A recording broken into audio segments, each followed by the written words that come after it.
York City, is a Kachin feminist theologian from Myanmar. Her doctoral work focuses on constructing eco-theology that critically interrogate the intersection between capitalist economy with environmental catastrophe to reimagine collective emancipation. Finally, Dr. Sujin Ko.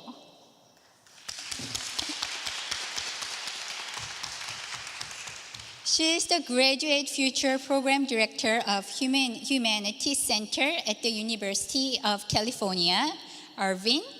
She is also the Director of Adult Education and Resident Theologian for St. Mark and New Hope Presbyterian Churches in Oregon County. Her writing focuses on the interaction of religion, theology, critical ethics study, and gender and sexuality studies, as well as graduate education reform. Now, the panelists will present consecutively, one at a time. Now, please give a warm welcome to all of our 4 panelists.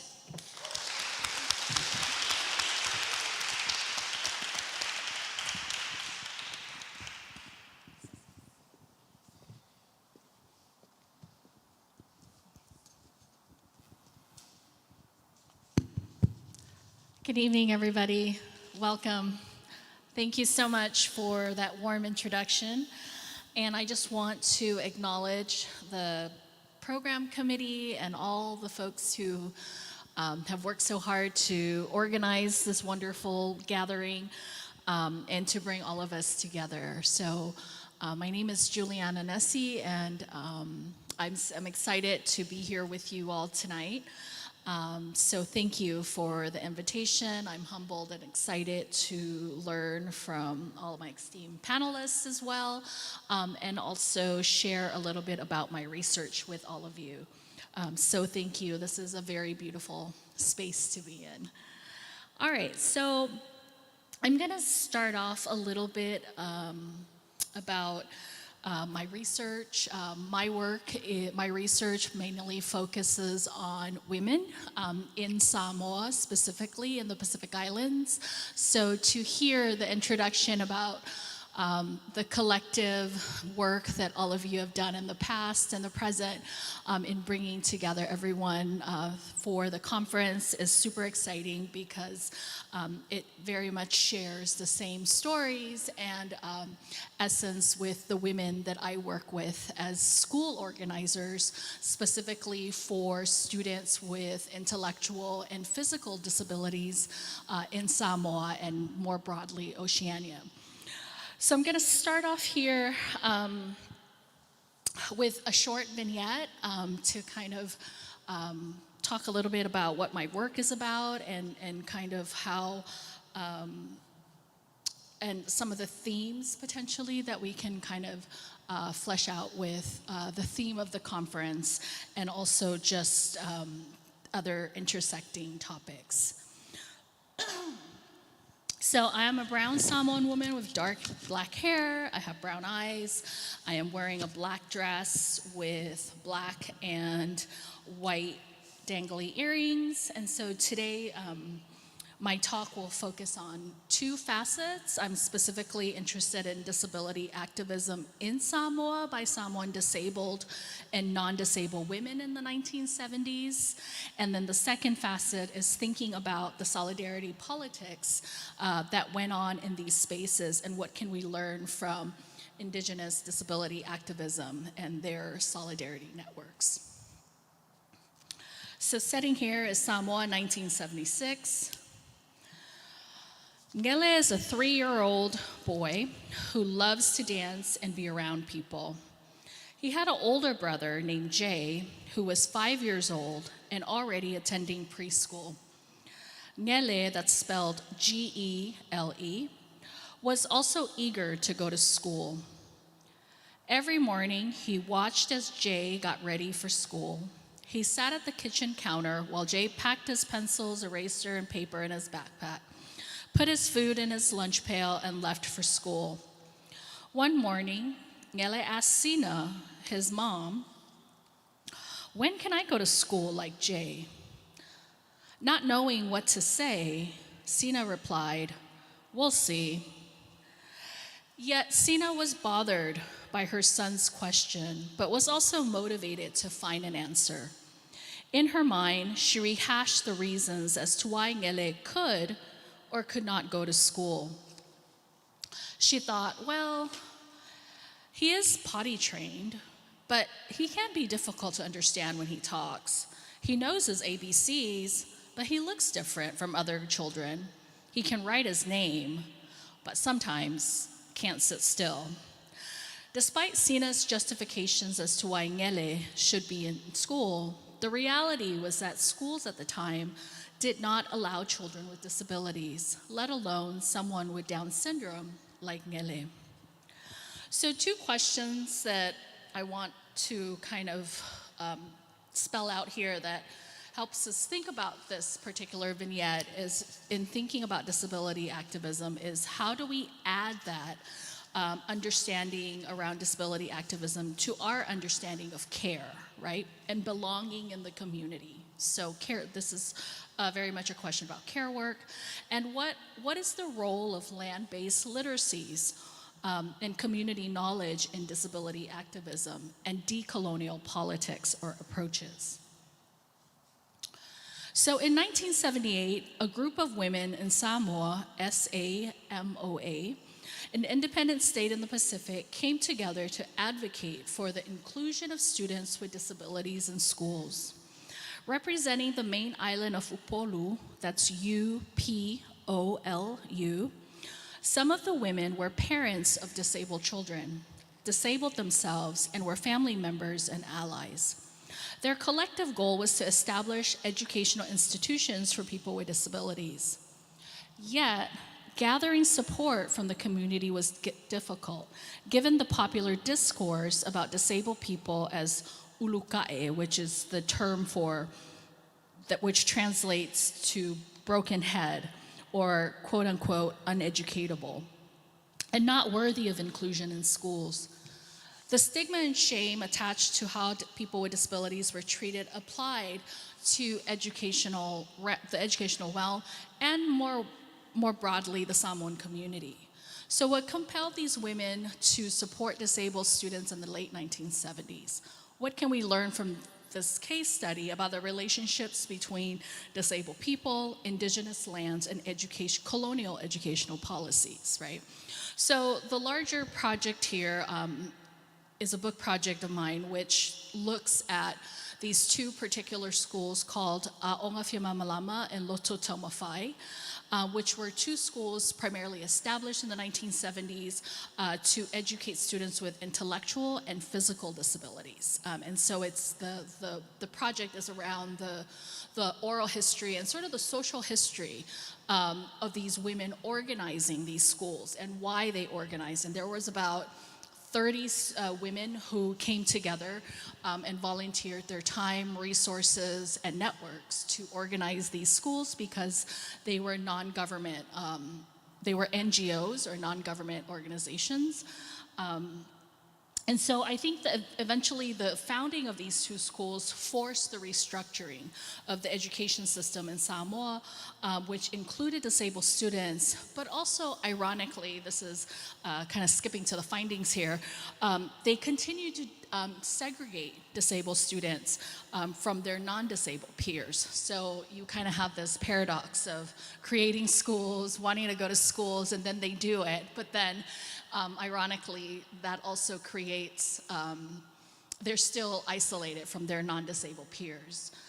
So this project brings together, like our panel, an interdisciplinary fields of study, such as disability studies, indigenous studies, and Pacific studies, as well as gender studies, to think about Samoan women activism as a form of decolonization. So this is a huge kind of backdrop of my work, is thinking about this story is not just about the creation of these schools, but also the backdrop of what was happening at the time in the 1970s in the Pacific Islands or Oceania.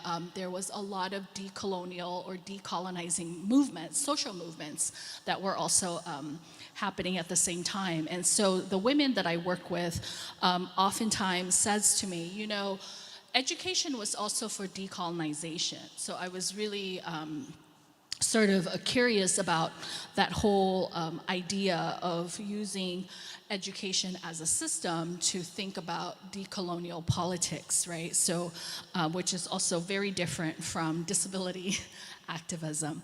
And so much of my work then argues that disability activism is very much a part of sort of decolonial approaches to understanding education. And then also thinking about community knowledge, right? So thinking about Samoan concepts of collective care, some concepts of service, which is called tautua, right? And tautua is the Samoan concept of, it translates to service, but it really is sort of a reciprocal concept of care, like you are responsible for each other. There's a kind of accountability that you have to not just yourself individually, but also collectively, right? And it doesn't necessarily have to be about you getting something back about that responsibility, but it's more of sort of this human rights coordinated approach to understanding your relations to other people. And then another point here that I just want to add to this conversation is that the women were also very invested in finding land, right? So land is a big piece of this conversation. They were very interested in the acquisition of land to establish the schools. And for them, finding land to locate the schools was a way to root, as in R-O-O-T, the schools within the community. So it was really part of their inclusion politics of finding land to root the schools. And unfortunately, the much broader conversation here is how much of the community and society, especially the governments, did not want to lease land out to the women or to provide places for these schools. So this is part of the conflict and the kind of stories here that we explore, is how the women organized outside of the islands with other entities and other groups to support their agenda of creating schools. And this is a much broader conversation we can talk about in Q&A as well. So in thinking more about land, I also think about indigenous feminist work, as well as women of color and feminists of color work around organizing and solidarity politics in terms of this kind of collective care work that we have and responsibility to each other. So here I think about Native Hawaiian scholar Noelani Goodyear Ka'opua's work, in which she calls land-centered literacies. And this term she coined is about work that is broaden understandings of literacy as like simply about reading, and it's not simply about reading and writing, right, printed text, but land-based literacies include the ways Kanaka Oiwi, or Native Hawaiians, develop practices of reading the stars and other celestial bodies and events, offering chants in our own language, and then observing and finding meaning in the responses of the wind, the rain, the birds, the waves, and the stones. So she advocates for this kind of writing ourselves into the landscape, or land, and drawing water through irrigation ditches, and thinking about taro or kalo farms, and how many of those sort of indigenous and Hawaiian understandings of care and also food, right? This is all also about food and providing food that is local and nutritious for people. So part of this work as well very much thinks about solidarity politics that went on in these spaces, and I think all of us here can make these kinds of connections given the work that all of you have done here, and specifically between groups that are sometimes very different in their needs and agendas. So here we have a group of women who some were parents, some were educators, some were business owners, and then you have sort of foreign or international groups that just supported their goal of creating schools for disabled kids come together, right? So one of the women, Lupe, who is also an organizer, she said to me, we did this work because, quote, there was a need at the time, and this is just what we did. We came together to do. We were keen on educating all children with disabilities, and as a parent, I would want the best for my child too, end quote. So this is, I think Lupe's quote here is just a really nice summarization of how the women thought about their work, right? It wasn't just about their children, but it was about all the children on island. In kind of closing up some of these pieces, I just want to offer one more theme that I analyze in my work, and that is the theme of ableism. That is ABLEISM, which is a keyword that is often about the historical materialism that thinks about the non-disabled body as the preferred body, right? So if you are able-bodied and you're not disabled, that's the preference, or that is how our society often assumes a person is, right? But if they are not any of those things, then the material consequences of that is very drastic in terms of our structures and our systems that people with disabilities and also those with chronic illnesses often have to engage with. So in closing, this work is an example of women in Samoa's refusal to accept normative practices and structures for disabled children. Additionally, I argue that their disability activism went beyond schools and spaces. They were also arguing for a decolonial space that upheld and valued every person. The 1970s was also a period of decolonial activism and civil rights movements in Oceania, which I think is very much similar here to the US context. Community knowledge and practices are fluid and also open for change. Most importantly, thinking about cultural concepts as concepts that can be theorized and implemented along the way of knowledge production. So the organizers in this case were aware of this and strongly supported their efforts. Their solidarity politics and negotiating support came from allies and friends that were in New Zealand, Australia, Japan, the US, Canada, and the Philippines. And so lastly, thinking about disability activism as also a social movement that involves feminist challenges to patriarchal as well as ableist structures here. So I just want to just close with, I've also been thinking about here Yvonne Guevara's work, who has done work in Brazil. She's a nun in Brazil, and her work on liberation theology and ecofeminism is also very important. And Guevara's work, I think, parallels or has a lot of overlapping and intersecting themes with the population of women and people that I'm talking about in terms of focusing on poverty. So Guevara was very adamant about focusing on the everyday lives of poor people in Brazil and how our analysis around liberation also very much has to think about class, right, as a theme in our community. And this parallels the disability community because most of of people who are disabled in our communities oftentimes live below the poverty line in the standards of socioeconomic standards. And that's because most of them also are dependent on state programs, right? So for services, most of them can't work. So they don't have a living wage.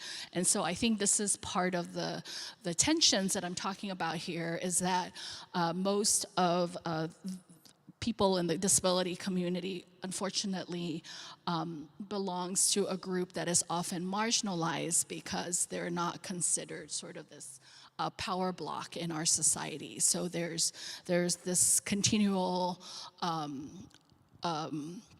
ways of understanding their lives as not as important, or there's inequities that continue to happen here. So I think I'm going to stop there and pass it on to Professor Ho here. Thank you.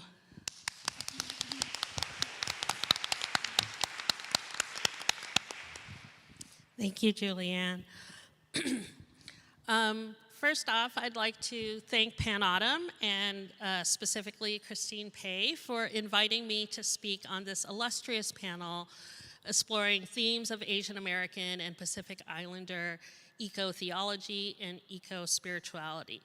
I would also like to start by acknowledging that all of us are currently on Kumeyaay land, land that has also been stewarded and cared for by the Luiseno, Cupeño, and Cahuilla peoples, and that they continue to live on this land and take care of it. And so I'm honored to be here as your guest and as their guest.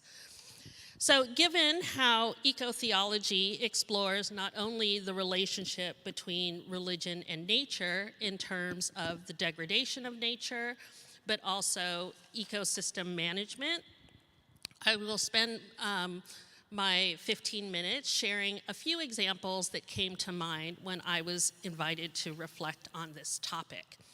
So eco-theology seeks to identify prominent issues within the relationship between nature and religion, and also to outline potential solutions.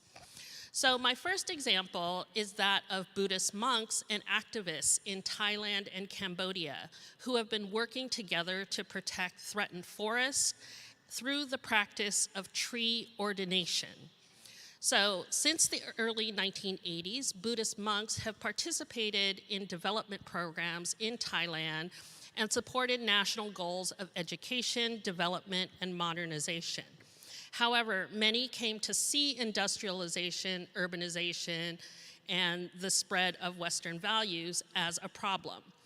The Theravadan Thai monk Buddhadasa Bhikkhu, who passed away in 1993, tied the Buddhist belief in connections among all living things to ecological work. The Buddha was born under a tree. He achieved enlightenment under the Bodhi tree, and he delivered his first sermon and entered parinirvana under the shelter of trees. For religious and scientific reasons, the health of forest ecosystems is critical to the Buddhist idea of collective planetary well-being. So influenced by these ideas, Theravadan monks drew connections between reliance on environmentally destructive land clearing for cash and the self-destructive drive for material things. So the practice of tree ordinations, in which monks tie saffron robes around a tree, helps to connect the preservation of ecological systems to Thai, Buddhist, and Theravadan identity. So monks ordained trees in the 1980s and 90s as part of protests against commercial logging, deforestation, and pipeline construction. Monks worked to develop villagers' understanding of Buddhism through teaching and meditation practices, anthropologist Nicola Tannenbaum writes. With this as a foundation, the monks began projects that focused on local knowledge and cooperation, such as rice banks and community gardens. The idea of tree ordination won official support at the highest level of Thai politics. So the monks ordained trees as part of the 1996 celebration of the 50th anniversary of the king's reign. Tree ordination also was played out in northwestern Thailand in that same year because people were concerned about a proposed gravel pit that would contaminate their water supply. So organizers circulated a petition, gathered signatures, rented minibuses, and brought villagers to protest at the provincial council meeting.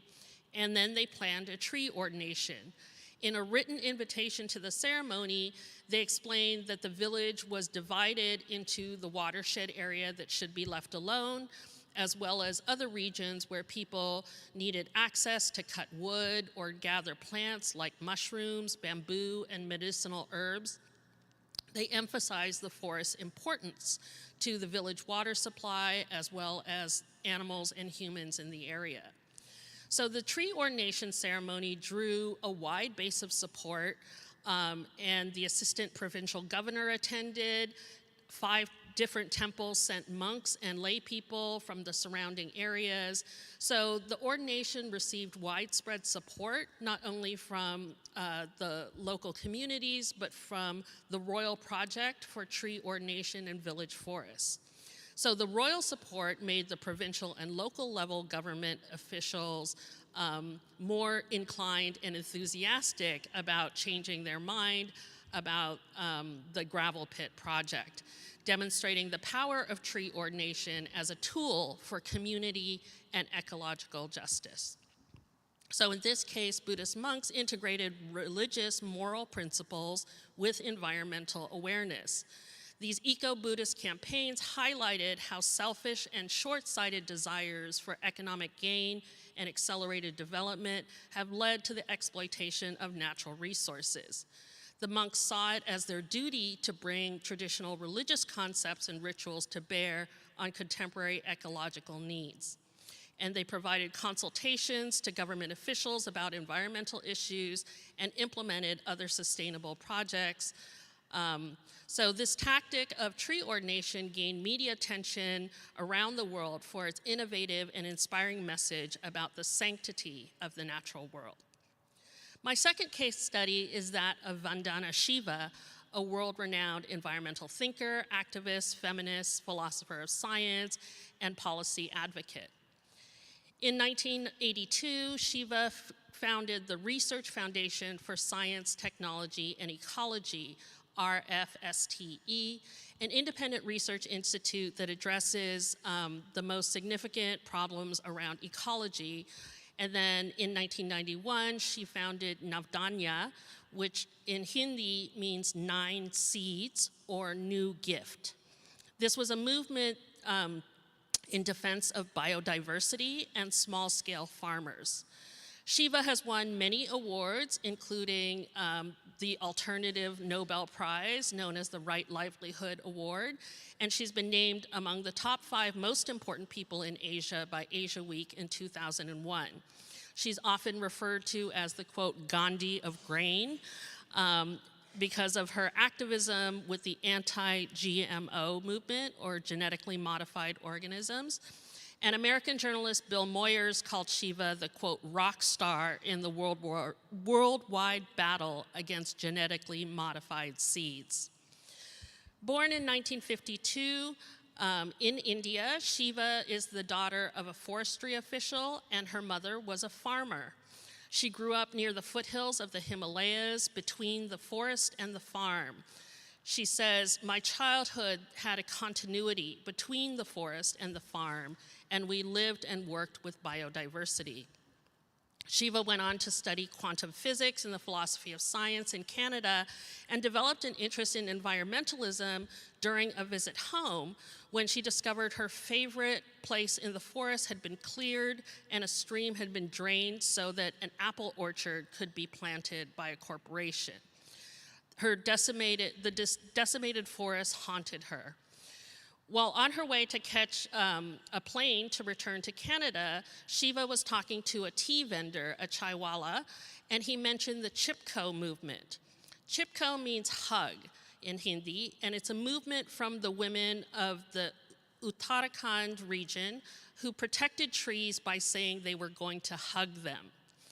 So this movement started in the 1970s as a woman-led nonviolent collective action against governmental policies that allowed industry to clear-cut forests in the highlands of northern India. Following in the tradition of Amrita Devi, who 3 centuries earlier in 1730 embraced a tree to prevent soldiers sent by the Raja of Jaipur to cut it down, along with the rest of the forest. That's how the Chipko kind of tree hugging was inspired. So deforestation obviously leads to floods and landslides that can destroy small family farms. Out of necessity for survival, the women of the region who were traditionally charged with cultivation and livestock banded together to form the Chipko movement, which eventually grew to international renown. After introduction to this movement, Shiva returned to India every school break to work with this woman-led collective. That's what moved me into my activism, my ecological learning, my biodiversity learning. I always say my professors were the trees and the women of Chipko. So Shiva went on to found her research institute in her mother's cowshed, and then she proceeded to work on grassroots campaigns to prevent deforestation and the construction of dams. She's also known as a critic of Asia's Green Revolution, as well as the privatization of seeds and biopiracy. So let's see. Shiva and her collaborators and her allies have worked to establish seed banks throughout India to preserve agricultural heritage while also training farmers in sustainable agricultural practices. The Navdanya project, the 9 Seeds project, began as part of her research institute and strove to combat monoculture promoted by large corporations. Navdanya formed 40 seed banks in India and attempted to educate farmers on the benefits of conserving unique strains of seed crops instead of relying on corporations that were selling them genetically modified seeds. Shiva argued that in a time of climate change, the homogenization of crop production is deeply dangerous. And her idea is that a decentralized approach to agriculture based on biodiversity and locally adapted seeds is more likely to weather a changing climate rather than a system relying on monoculture and a few varieties of seeds. In 1998, Shiva launched the Diverse Women for Diversity, an international version of Navdanya, her seed-saving collective. In 2001, she opened a school and an organic farm called Biya Vidyapith, sorry, my Hindi's not great, offering month-long courses in sustainable living and agriculture in northern India. So Shiva has many books that explore biopiracy, biological theft through patent law and corporate trade agreements, the decrease in genetic diversity of crops, the privatization of water and the pollution of water for profit, and the problems caused by corporate domination. I will also add that part of her interest in biopiracy came from her own divorce proceedings, where she was fighting her ex-husband over custody of her son, and the idea that somehow somebody could own another living being was part of her thinking and frustration with the legal system in the process of her divorce. So Shiva has sought to foster the development of realistic solutions to globalization and earth democracy, justice, sustainability, and peace. And I encourage you to check out some of her books, as well as her edited collection, Manifestos on the Future of Food and Seed. So one concept that Shiva emphasizes is nonviolent farming practices, which contrast the connection that she makes between large-scale agriculture and the violence of war. Chemicals and pesticides used in fertilizers in large-scale agriculture are often the same that are used in warfare. And Shiva emphasizes the kind of existential violence that is perpetrated by stripping the land of biodiversity in the name of monoculture. Allowing diversity to thrive is nonviolence, says Shiva. All of us are interconnected. All of this is interconnected with the individual health of human beings. I want to show there's only one health, Shiva says. The health of our planet and our health is the same. The health of plants and our gut is the same health. One indivisible health. There's ecological health, the health of justice, the health of diversity, and working together. Cultivating and conserving diversity is not a luxury, it is a survival imperative. My final case study is that of Kristen Leach of Namu Farm, who is an active voice for seed sovereignty and community-based learning and movements in food justice. In 1982, Leach was born in, earlier than 1982. In the late 70s, Leach was born in Daegu, South Korea. She was then adopted by a white working-class Irish Catholic family in Long Island, New York.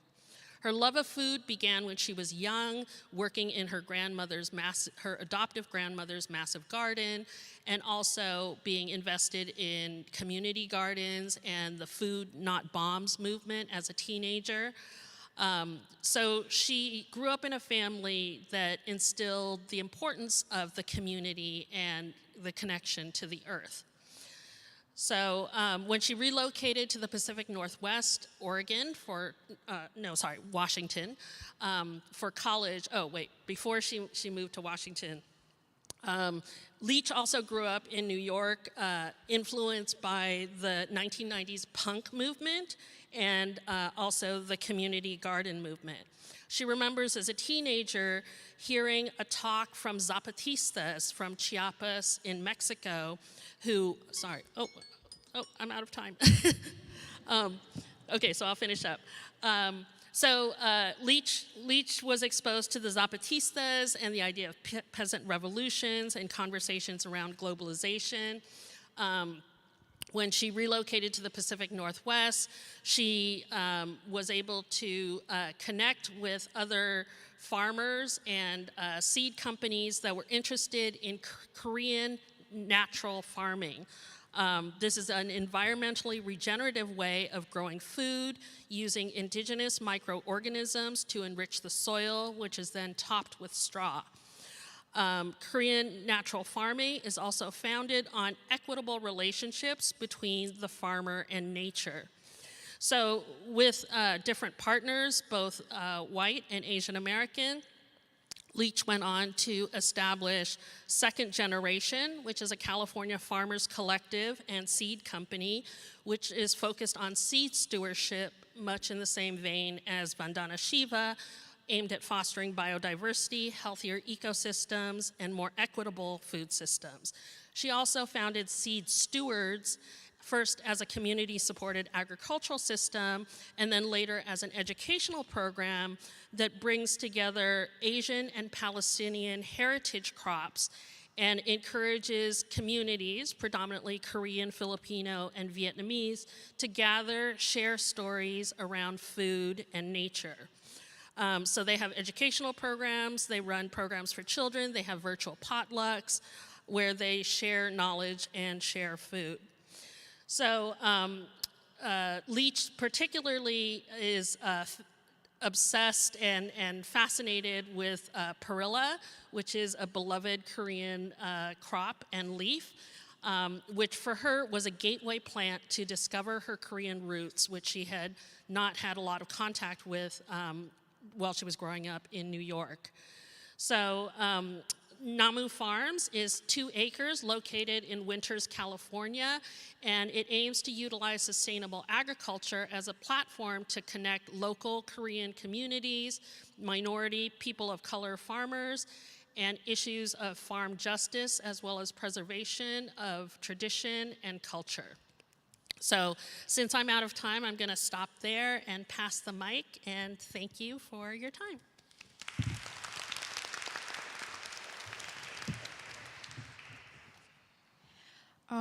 Thank you. My presentation theme is a Kachin feminist meditation on perils and promises of ecology.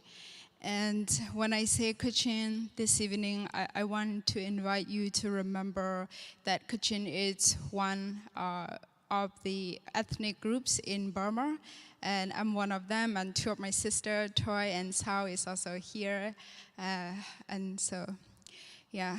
This presentation is a Kachin feminist ecological reflection based on the Kachin women's experience of coarse displacement and environmental blight caused by extractive capitalism and militarism. I interrogate the relationship between extractive capitalism and militarism because they mutually constitute each other and benefit from the interaction. Focusing on poor Kachin women's experience of coarse displacement is the starting point for eco-theology that nurtures an ethos of deep solidarity. I pay critical attention to how environmental blight impacts poor Kachin women differently, as well as how they organize and struggle for collaborative survival. I argue that the process of eco-justice will be only a spiritual frivolity if it does not attend to the wounds of the earth together with the bodies of poor women caused by anthropogenic acting.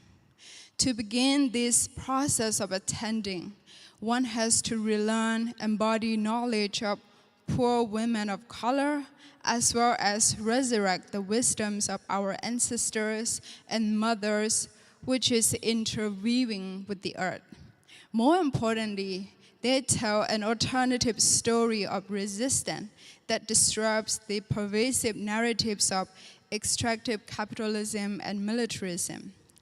Before we go deeper into the Kachin feminist ecological reflection, let me share the ways in which militarism coupled with extractive capitalism exploit nature resources and displace both people and the land. Displacement and internally displaced people. In critical theology against US militarism in Asia, Professor Nami Kim and Professor Winhee Angel critically engaged the ways in which militarized violence, especially the omnipresence of US militarism around the world. The consequences of this militarism constitute a structuring force of immigrations, displacements, and diaspora. In the Myanmar context, we see the implicit and explicit presence of US militarism in and through its economic bonds of power with China that extracts and exploits the natural resources, as well as creates the category of internally displaced people in Burma and around the world. Furthermore, hierarchical dualism, which is the dominant form of the Western worldview that delivers a two-tier vision of reality that privileges the elite hub of a pair and subordinates the other, which is thought to have little or no intrinsic value of its own, but exists only to be used to the higher. This hierarchical dualism is the major taproot of the exploitation of the land and poor women of color. We see this hierarchical dualism in the functions of extractive capitalism and militarism, which commodify and exploit the land. The Kachin land, sandwiched between China and India, between China and the US, and between China and Myanmar military regime, makes the global experience of the entanglements visible and calls for solidarity. Due to the climate crisis, the global demand for green energy, especially from the West, is rapidly impacting the Kachin land's ecosystems. The Kachin land is known for its rich natural resources that has been the primary source of income for the military regime as well as for everyday people. Within the Kachin land, there are thousands of mining locations, from gold to jade, from timber to amber, from building hydroelectric power dams to mining rare earths. According to Global Witness, there are more than 2,700 mining pools of heavy rare earths at almost 300 separate locations in the Kachin land. Today, rare earths reach into the lives of almost everyone on the planet, turning up in everything from the hard drives and cell phones to elevators and trains. They are especially vital to the fast-growing field of green energy, feeding wind turbines and electric car engines. And they end up in the supply chains of some of the most prominent companies in the world, including General Motors, Volkswagen, Mercedes, Tesla, and Apple. The US offshored its rare earths mining to China in the 1980s because of environmental issues. Since then, China has become the main source of exporting rare earths to the rest of the world. In 2016, China banned mining rare earths because of environmental degradation. According to the environmental scientists, it would take at least 100 years for the land to recover from toxic waste.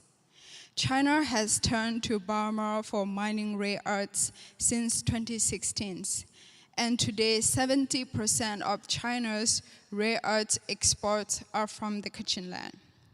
Due to the climate crisis, the global demand for rare earths is expected only to increase by 2040. Without responsibility and accountability to the environmental care and well-being of the poor, this global mission of green energy is only a force of extractive capitalism that is not only exacerbating Myanmar's existing unjust system, but as well as destroying ecosystems rapidly. Indigenous land, like the Kachin land, bears the cost of green energy while living with toxic waste that has been left behind and facing the loss of biodiversity at unprecedented levels. The local people are only left with reinforced traumas of poverty and pollution.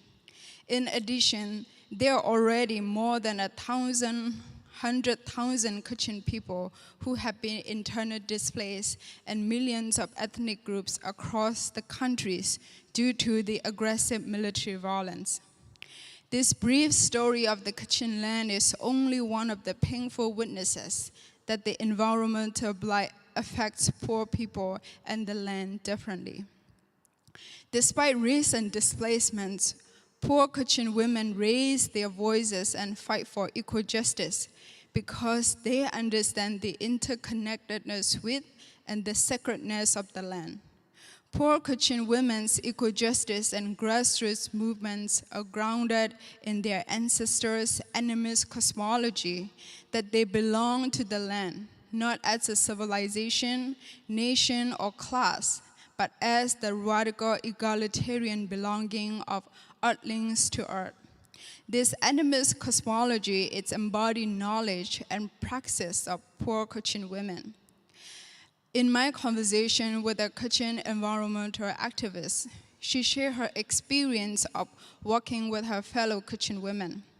In the midst of the coerced displacement, poor Kachin women gathered together and strategized how to reclaim the land that has been violently taken from them and how to protect them. One of these grassroots movements started with small gatherings and became the national movement against building Irrawaddy Misong Dam, which is a mega hydroelectric power dam run by electric power companies from China, Japan, and Myanmar military regime. The dam was suspended temporarily from 2011 until today because of this nationwide protest. This poor Kachin women's struggle for collaborative survival with the land intersects with eco-spirituality grounded in African, Native American, indigenous cosmological perspectives that consider the earth as sacred and nature as a reflection of the divine. Like eco-womanism and eco-feminism, Kachin's animist praxis is formed and informed by the lively relationship and kinship with vibrant cosmos. Its theory emerged through complex and intimate relationship with the land. The land is always the multitudes. Not only do people depend on it, but also learn from and with the land. This embodied knowledge of the land always emerges in and through interactive relationships with the spiritual world of things and the material world of spirits. A Kachin feminist ecological reflection. This year, the Panautum conference theme, Eco-Justice Rising, Reviewing Our Futures, invites me to revitalize my ancestors' animism anew. We have come across the colonialist anthropologists cast animism as primitive, salvage, or barbaric. This colonialist connotation ignores creative and critical aspects of animism. Animism is an indigenous principle that is relational and creative. It emerged through interactive relationships with the land and more than human worlds. This animist praxis disrupts hierarchical dualism that treats the land as mere resources to be used for human consumption, or more contextually, the Western capitalist consumption. According to animist praxis, the land is our ancestor, meaning that the land itself and the conditions of the land impact our genome just as our ancestors do. We are born into it, composed and nourished by it, and return to it as well. Our mothers cultivate relationship with the land, which is neither ownership nor dominion over the land. Yet today, our relationship with the land has become more complicated and capitalistic, where land is commodified, extracted, and exploited. And we can always go home because of these fractured relationships, caused displacement, and forced and unforced migrations. It is certainly not to romanticize animism as pre-capitalist or pre-colonial tradition, but rather to revitalize critical and creative aspects of animist ontology that honor and nurture lively relationships with the land. And the wisdom of our ancestor is alive today in the marrow of our bones and the bodies. Colonialism, extractive capitalism, and militarism has disconnected us from the land and severed us from our relationship with the land, often through violence. Today, restoring the relationship with the land requires us to restore the lands that have been taken from us. It also demands that we reconnect with the land where we are standing today. We will notice that the land bears memories, stories, scars, and consequences of colonial and capitalist destruction. The land is grieving as it becomes barren soil by absorbing toxic waste and polluted atmosphere we live. We are co-becoming with the land that is suffering and grieving. It is crucial to notice what has been lost and what has not been grieved. As we grieve with the land, we might witness life in unexpected ways.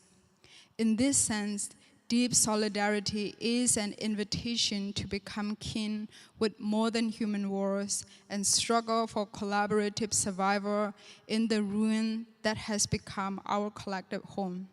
It is rooted in the animist wisdom of interconnectedness and intra-becoming with vibrant cosmos. Thank you.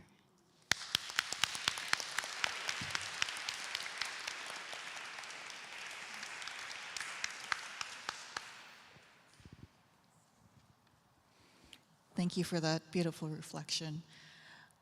I want to begin by adding my thanks alongside the rest of the panelists to the Pan-Autumn Annual Conference Committee, and especially to Hyun Lee for organizing the panelists tonight. I also want to thank just all of the Pan-Autumn community, the executive committee, who has nurtured and sustained this community for 37 years. That's incredible.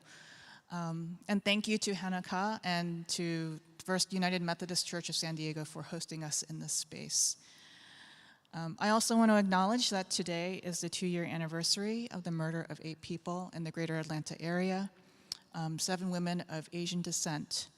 And so with that in mind, I think that communities like Pan-Autumn are even more important today. I'm honored to speak alongside my fellow panelists today, and I want to preface my remarks by saying that I speak today as someone who isn't an expert, but a journey person who is learning alongside everyone here today. My talk today begins with zombies. This is not a sentence that I ever thought I would say or even write, given my typically extreme aversion for the horror genre on the whole. But this past Sunday, I finished watching The Last of Us, a TV series based on a video game of the same name. It's had a lot of media coverage, and there's a particular scene from it that frames the questions that I have tonight.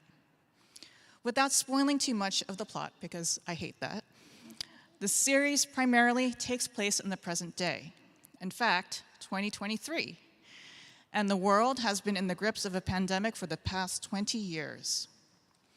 The pandemic, brought about not by a virus, but a fungal infection, has separated the world into infected and quarantine zones.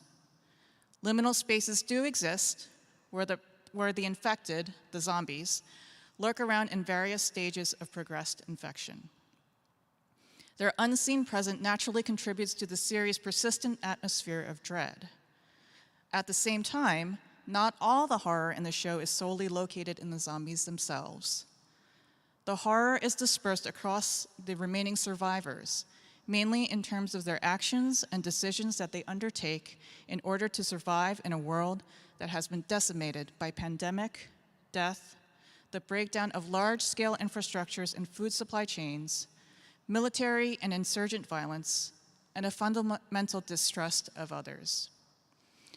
Although the action and the plot are necessary to drive the plot along, it is, after all, based on a video game. Thematically, there is much in the show that resonates with our own reality. Much of the built environment in The Last of Us is predictably grim. Broken windows, swinging light structures, toppled pillars and caved-in walls, rubble and dust. Abandoned cars and trucks litter the highways, often serving as the final resting places of many who were fleeing the infected, but then decimated by governmental bomb drops, justified as a necessity. Among such places especially, time seems to have stopped, or at least slow. The only evidence to the contrary is the presence of lush, overgrown vegetation which have sprouted in and around structures, draping itself over walls and roads as if nature is reclaiming the land that is rightfully hers. So, the pivotal scene. At a point in their journey, the main protagonists, Joel and Ellie, step out from a building that opens out onto a panoramic view that is vibrantly green and peaceful. Birds are chirping, and a mountain range is in the far distance. There, they are startled by the sight of a giraffe ambling about. Delightfully, the giraffe walks in their direction, and with the giraffe's head at the height of their eyes, the young girl pulls off some leaves from a plant nearby and feeds the giraffe. It is one of the few scenes throughout the series that is joyful and beautiful, a respite and relief from the rest of the story. Because I'm a Christian theologian, I have to say that it was hard for me not to draw parallels between this scene and the Genesis narrative of the Garden of Eden. There is not only the feeling that one has stepped outside of the bounds of time as it exists, due to how the viewer steps out into an impossibly beautiful clearing space, but that even the natural affinity and curiosity between the girl and the giraffe feels like something that could only happen in Eden or in the pages of a children's book. It dares you to exercise a certain suspension of belief for the sake of experiencing delight. It is a fantastical scenario, but it also raises the question, could it happen? In the face of a global catastrophe, emerging from the natural environment, but certainly accelerated by human individual and collective choices, would nature, in fact, begin to emerge and begin the process of healing and restoration? As I mentioned, a striking feature about The Last of Us, unlike many apocalyptic narratives, is that it takes place in 2023 rather than in a distant future. In other words, its contemporary temporal framing points to the immediacy of the threats that the series alludes to. Perhaps not of zombies, but of the imbrication of the systemic phenomena of climate change, late industrialism, settler colonialism, and extractive capitalism. We often hear of the dangers to human and non-human life, of rising sea level changes and melting snow caps, of toxic air pollution and poisoned land and water, in ways that evoke a threat in the future.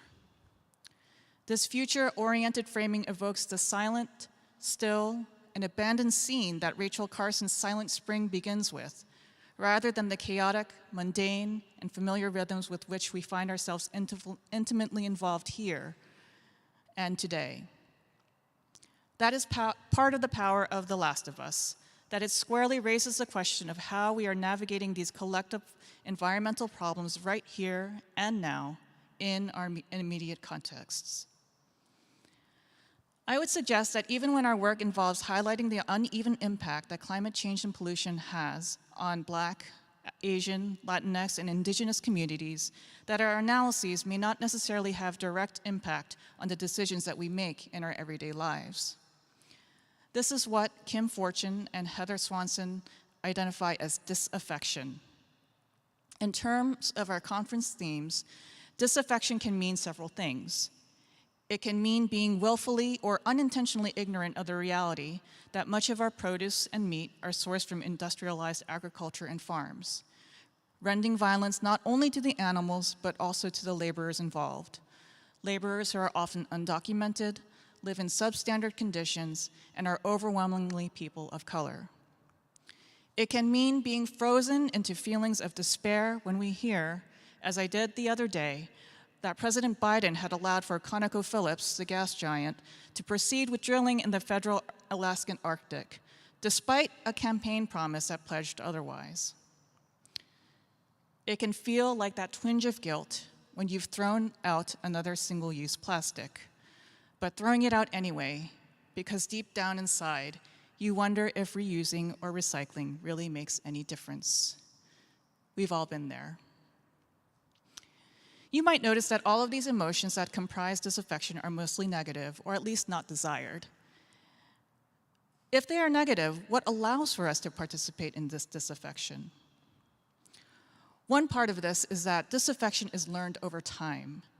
It is like that old and rather gruesome proverb of the frog being boiled alive in a large pot of water. Another part is that our vision of what could be is often so unclear.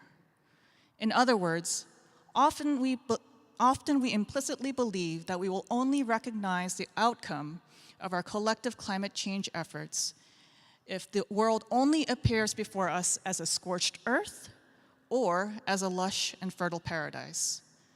Both visions envision the future as a state of exception, rather in the zone of what we understand and experience as reality on a daily basis. To conceive of our actions where the outcome is envisioned as a state of exception may offer a reason for why emotions of disaffection are predominant when it comes to envisioning meaningful action around climate change. I think it is fairly safe to say that everyone here is concerned about the environment, perhaps more vaguely or more specifically. We are not a group of climate change deniers. But because I think that our vision on what could be is mostly contained within these two options, the desolate Star Wars-like landscape or the new earth of Revelation, restored to its state of untouched purity, the challenge is as much about our actions or lack thereof as well as what animates our actions and relationships to each other and to the non-human environment. However, I think it is a particular challenge that Christian theologians and communities are, in fact, well equipped to address. What do I mean? In talking so much about ecological visions, not villains, I am suggesting that such visions are actually pedagogical ones, visions that teach and engage the listener or learner. In her article, Fables of Responsibility, the word response and then hyphen ability, Feminist Science Studies as Didactic Literature, Martha Kenny analyzes the stories that are narrated across feminist science studies for their didactic or teaching potential. A fable, like The Grasshopper and the Ant, a moral tale that deals with, citing Thomas Keenan, quote, the interpretation and practice of responsibility, our exposure to calls, others, and the names with which we are constituted and which put us into question, end quote. But, as Kenny notes, the word responsibility often evokes a tone of seriousness, of duty or obligation. This is why she lifts up the coined word responsibility, where fables are stories that are meant to cultivate a capacity for response. The feminist ethic of responsibility focuses not on being responsible, but on learning how to respond and opening up possibilities for different kinds of responses, end quote. Eco-theologians and eco-feminists in particular have done much to offer the case for why we should relate to the earth differently, as well as pointed to the ways that Christian theologies of dominance and production have contributed to environmental destruction. As Gail Yee and I talked about over dinner, climate deniers also have a theology. So, I think that there is a vital space for theologians and faith communities to limn the connections between policy actions, individual decision-making, community priorities, and theological visions. We ourselves must be the fables of responsibility, not merely its audience. How do we do this? To begin, the word cultivate itself contains some clues. Cultivate and care share the same etymological root. To cultivate means to slow down, to pay attention to one's immediate surroundings or the object at hand, to turn that object in one's hands in relation to the immediate context. It means nurturing something with hope and expectation, rather than fear or nihilism. It is not about being zombies.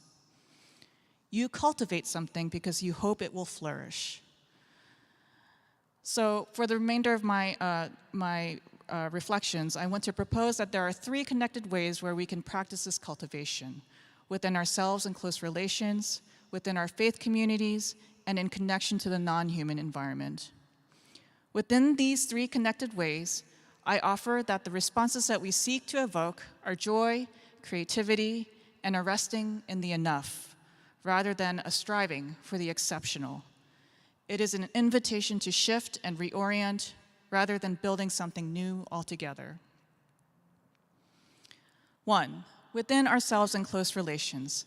How much of how we are nurtured and taught is about the pursuit of the excellent as the good, a virtue? And what are the subsequent disruptions to nature and to the earth in how we pursue those goals of excellence? Instead of looking at what I have at hand in the freezer, I drive 3 miles across town to get precisely what I want to eat and what I want my family to eat for dinner. We often drive our children everywhere in order to pursue the best opportunities for them. We choose convenience because we are in a rush. I'm not innocent of this, but we think that more rather than less is better, that excellence is being exceptional, and that love is providing our loved ones with avenues to the exceptional.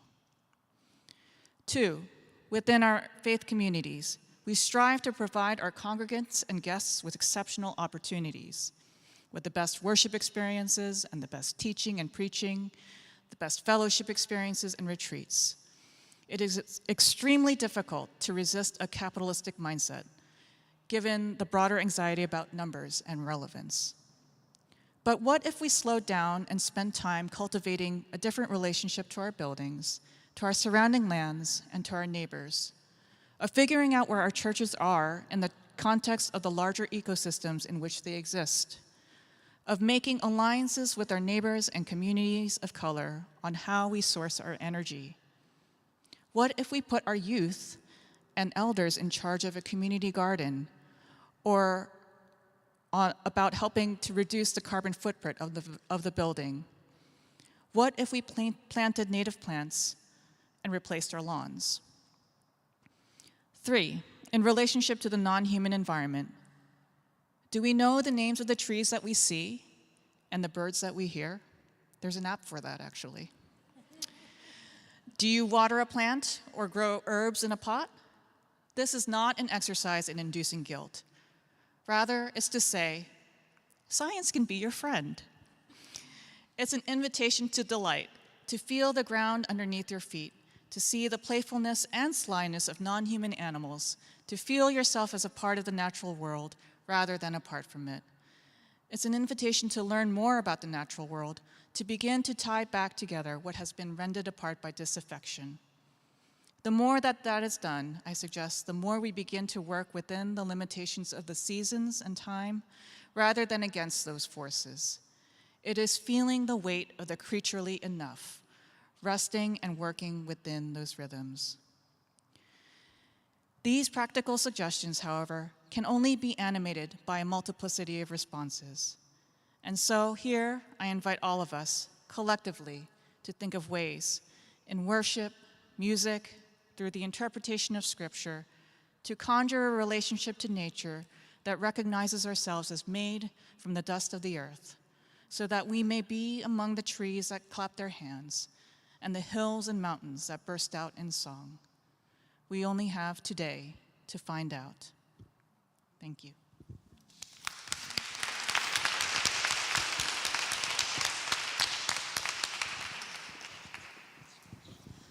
Well, thank you so much for offering thoughtful, thought-provoking, beautiful, and also insightful. I also feel like it's very experience near panel discussion. So now it's the time we will open the floor for questions and answer. So now feel free to ask your panelists any questions you may have.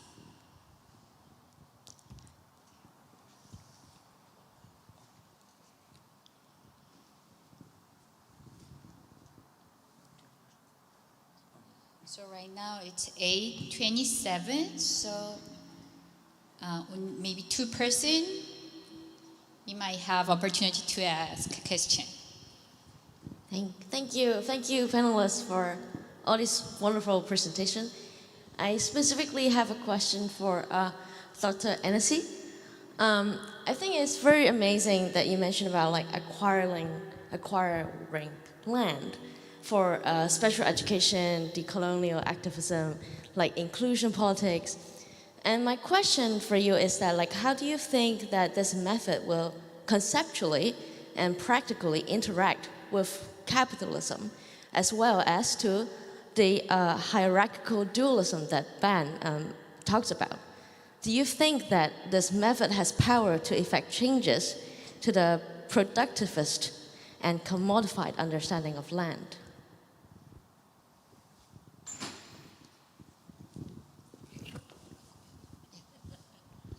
Thank you for your question. Tell me your name again. Wayne. Wayne, nice, thank you. Yeah, beautiful question. Thank you so much for the nudge here. Absolutely. I think that's sort of the theme that we have running across this panel is that of capitalism, which is very much embedded in the work that we do, in the struggles around distribution of resources, around accessing resources, but also holding on to resources, right? How do we kind of sustain a life within a capitalist system that often extracts, which I think was so beautiful with one of the panelists' reflections and offerings in her paper. Absolutely. I mean, capitalism is part of this rubric of humanitarian aid and charity that is very much intersecting with education, with NGOs, as well as thinking about, quote unquote, vulnerable groups, right?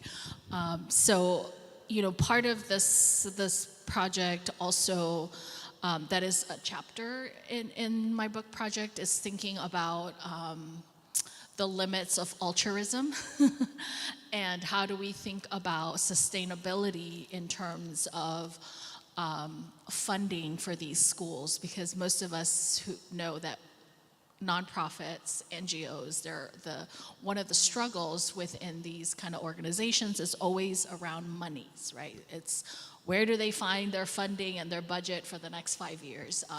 There's this ongoing order of austerity that's always happening. And so I think, yes, these things are very much embedded and inherent in these topics that we're talking about. And I think the other part of your question around methodology around land is equally as important. I think part of the other part that I don't think I was quite clear in explaining is that there's inherently was a attitude that students with disabilities didn't necessarily deserve to have land to establish their schools that was ongoing, and the women organizers were very clear about that.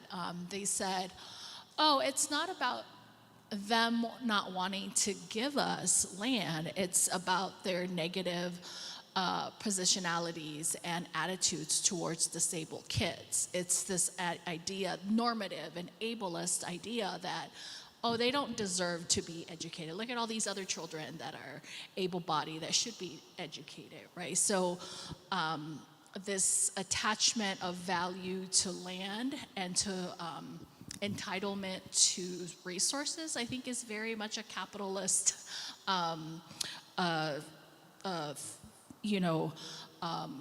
bag here inherent within these issues, but it also, provides a kind of lens, right? When we think about colonial systems that often privatize land, right? Privatizing meaning that land all of a sudden has values. And these are ongoing global conversations, I think, around the world, is that land is privatized. It's, here in the US, it's the property, right? It's the property values and the protecting. I mean, much of the Constitution, unfortunately, has been about protecting property, right? Whether it's objects or women or people, so I think, understanding that genealogy, I think, is really important, and that's something that sort of cuts across with all the kind of topics that we're highlighting. And then, did you have another? Did I answer all of that? Okay. Talk a little bit about how the Samoan women got the land. Oh, yes. So Tammy just reminded me about, because Tammy also read my book manuscript, was a reviewer, so she knows the story very well. But thank you. Yes, so the women advocated for land. They went to the government, they went to different schools and said, hey, let's partner so we can find land to establish these schools. And the government reluctantly gave them land after the women bugged them for years. They just advocated and went to meetings, made meetings with everybody, sort of shamed them into giving over land or at least considering. So finally, they were able to convince one of the government organizations or branches, department, which was called the WESTEC, which is the Western Samoa land trust kind of organization branch of the government. And so they said, okay, well, we have land for you that you can lease. So the women were so excited to finally have a place to locate the schools. And so then the government said, okay, well, you can have this 3.25 acres of land. It's all seawater, swampland. If you can fill it in, then you can have it for your school. So that was another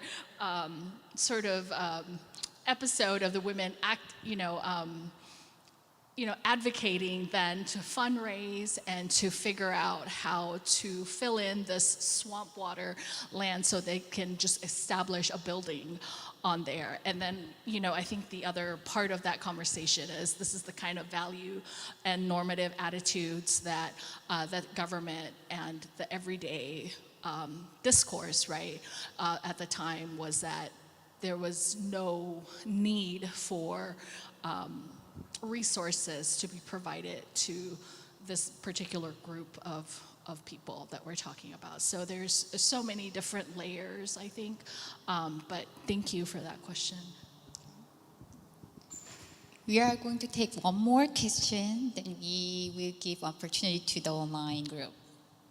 Any other comment or questions? Hi, Rita Brock. I'm thinking about this sense of land as incredibly powerful, and the sense of land as ancestry, and what the possibilities are for those of us who don't have a land, who may have been born somewhere and got dumped somewhere else, or I grew up in the U.S. military. I've lived in Germany and in Japan and the United States. So it's like I don't know that I have that sense of land as an ancestry, as where things that are profoundly important in my life live for me, because it's so much disruption and movement. And so what I'm trying to figure out, what is the sense of land that we can claim as visitors or as colonizers, as it were? Yeah, Rita, that's a great question.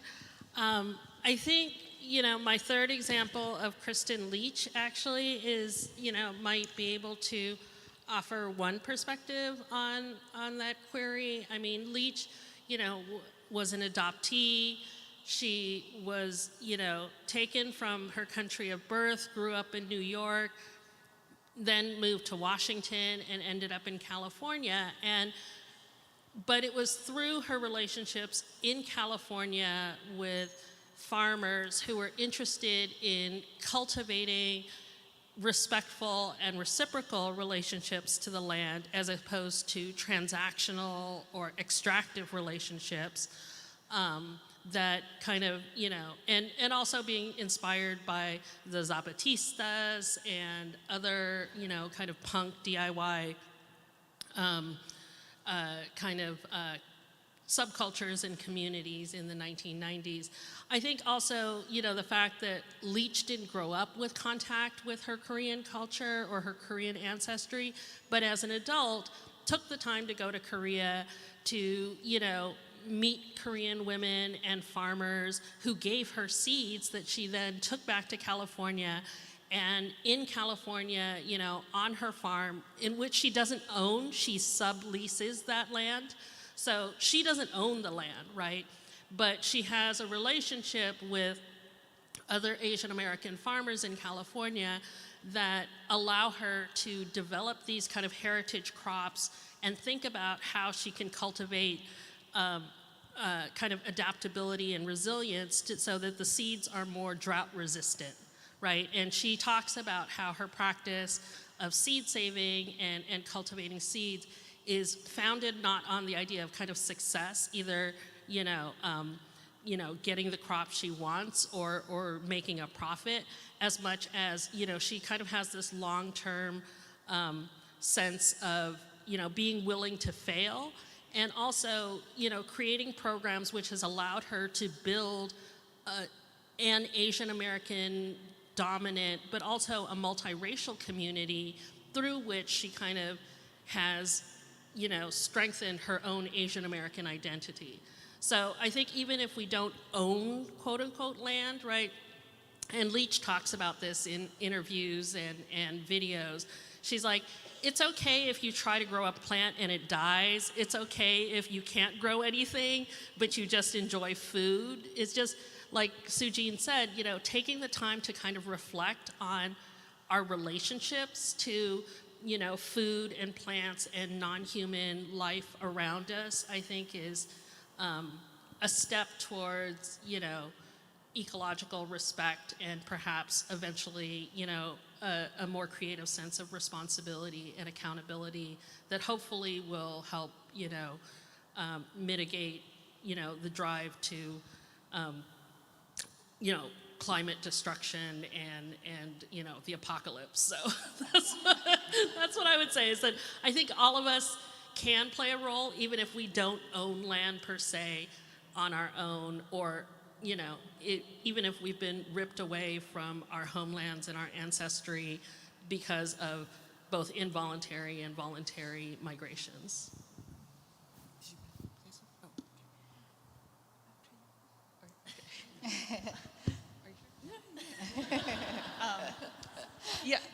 I just wanted to follow up on Tammy's remarks. Rita, yeah, I think that's a great question. I think that it's not, I mean, I think to conceive that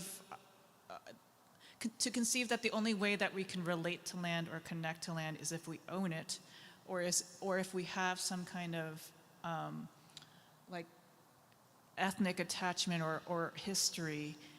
I think that's kind of that's kind of what we're trying to undo.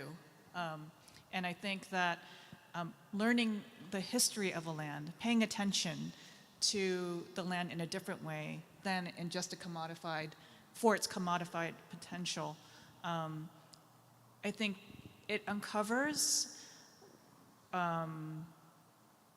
I think ways that you can relate to the land and to the people who were on that land as an act of solidarity as well. So I think it's about shifting that mentality that you can only connect to land if you own it, or if you have a history with it.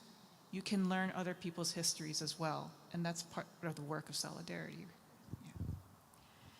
Yeah. Thank you so much. In my reflection to one thing that I wish I continue to more incorporate is also like the Kachin women. They are, because of their women, like patriarchy in terms of culturally, they cannot own the land, and they're really poor. And also displacement, one of the things is that they have to move because the dam or the mining is coming, so they have to move, and both culturally, economically, and politically disconnected from it. And yet still these women, like through every day, like they're the one who is looking for food for the family, and then they're the one who collect the herbs, and they really encounter what the land is degrading, that this is the land that is no more that they've been connected to, like over the time is changing. And so I think how to connect, right? How to connect, even though within this like internally displaced people, like they don't feel, they are still within the country, but at the same time, they're still longing to go home. And so I think within this, we are in this like fractured relationship. And one thing that, like for me, it's like in our body, like we are embodied. This body carry the bones, the memories of ancestors. And I think this wanted to more highlight our creative and critical relationship with the land and also our ancestor way of living at the same time, like where we are standing today. I think I want to bring that our body as creature, as earthlings that is belong to the earth that we belong to.